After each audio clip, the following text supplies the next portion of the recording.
Beloved of God, grace to you and peace from the one who created us, redeemed us, and moves among us still. Amen. In these Advent weeks leading up to Christmas, we have been pondering the ways that our stories of life and faith have been shaped and held and carried and shared from generation to generation. We started way back on November 27th with the genealogy of Jesus, spoken aloud to us through the line of the mothers as an invitation to remember who our people are. The people who make up not just our familial heritage, but our spiritual ancestry as well. The people that we know we belong to. The people who taught us about things like resilience and courage and imagination and wonder. We remembered how the angel Gabriel barged into Mary's teenage peasant life with this terrifying invitation to become the mother of Jesus, and about how God always, always wants to meet us in our fear. We considered Joseph and how he made the courageous choice to turn away from the powerful pull of tradition, which would have allowed him to cast his pregnant fiancée aside, and to turn instead toward Mary and toward the call that God had placed in their lives. And we remembered the way that God showed up for Mary in the face of her cousin Elizabeth, whose entire body, including her own pregnant belly, leaped for joy when Mary entered her home. As it turns out, that is one of God's very favorite ways to show up for us in the faces of other people, as we open ourselves to relationships of mutual vulnerability.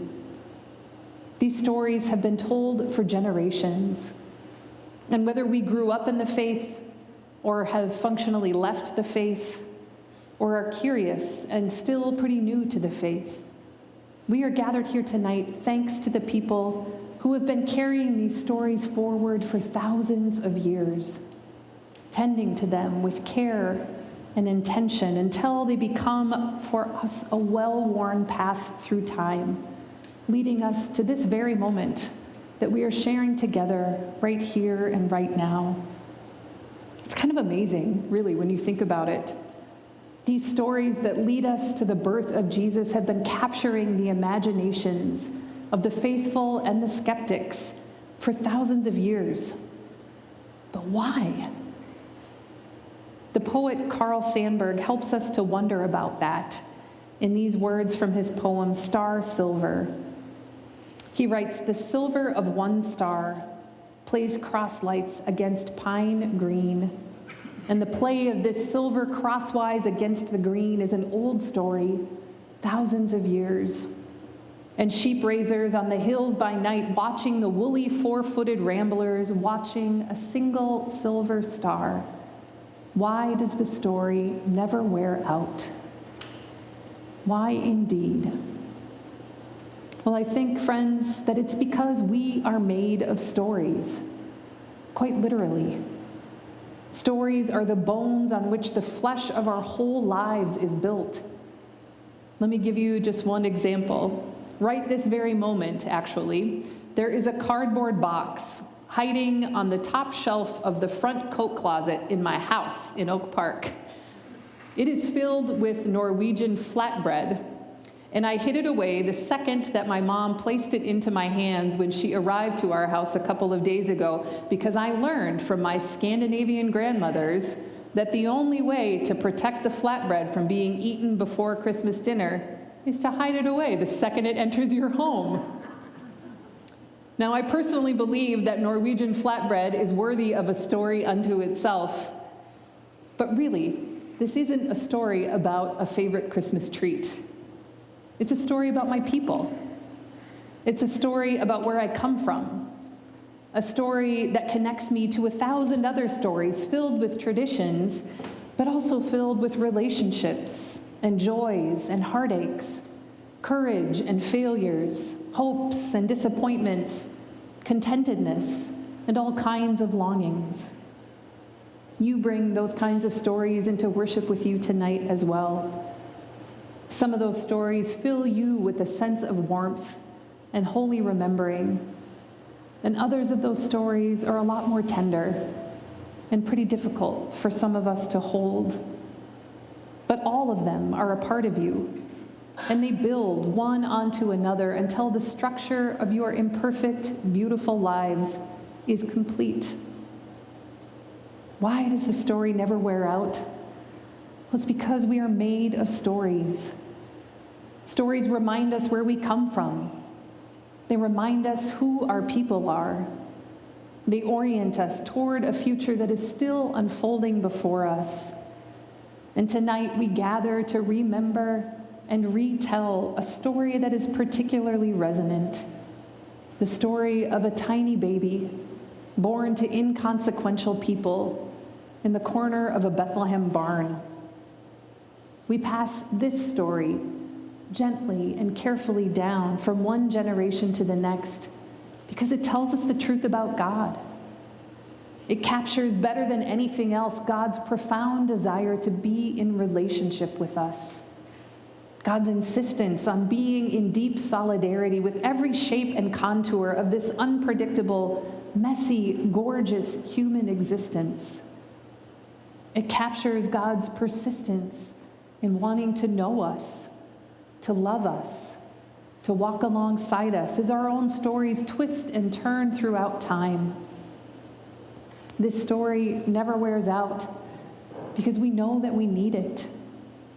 We tell it again and again, turning it over in our hearts in hope, because it's the only story that's big enough, the only story strong enough to hold everything that's come before and everything that is yet to come. Why does the story never wear out?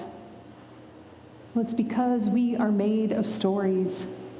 And the thread of your story stretches all the way back through whatever is your version of the Scandinavian grandmothers, and back further still, all the way back to that holiest of nights, as an unwed peasant girl and her fiancé huddle together in exhausted wonder around their newborn. Consider that story again with me tonight, and remember where you come from. Remember who your people are. Mary is a part of your story, a reminder that God equips the not quite ready to do tasks beyond their wildest imaginings. Mary is courage and fierceness, favored by God. She lets God meet her in her fear. She sings of the day when the mighty will be cast down and the lowly will be lifted up, because she has known that truth in her own life. She opens herself to relationships of mutual vulnerability and receives the goodness of God through the love of other people. Joseph is a part of your story, a reminder that faithfulness sometimes requires us to let go of the rules and the traditions that once defined us. He recognized that God sometimes speaks to us in our dreams, and that those dreams can interrupt our stories in some pretty major ways. If you, too, are trying to figure out how to embrace a future that looks very different than the one that you had once planned for yourself, remember that Joseph is your people. And that army of angels announcing the good news of Jesus' birth, well, they are part of your story too, and a reminder that songs of praise are our heritage. It doesn't matter whether your singing voice is beautiful or whether you cannot carry a tune in your bucket. The wonder of this story bids us to sing out with gusto in the chorus that's gathered right here. And yes, I'm talking to you on your couches at home as well. The angels seek out some shepherds on the hillside to proclaim to them the good news that love has been born. And I think that their proclamation to the shepherds just might also be a call to us, a call to see that there are still people out there, heck, that there are still people in here who need to receive an embodied word of hope, of gentleness, of powerful love. And who knows? You might be just the person to bring that word to them. In church, the shepherds are part of your story. a reminder that God chooses over and over and over again to reveal himself to the most ordinary, unspectacular sorts of people. Perhaps because their lives are uncluttered in a way that most of ours are not, the shepherds pay attention to the signs unfolding around them. Signs as magnificent as an army of angels singing and shining in the night sky, and signs as commonplace as a newborn baby all swaddled up.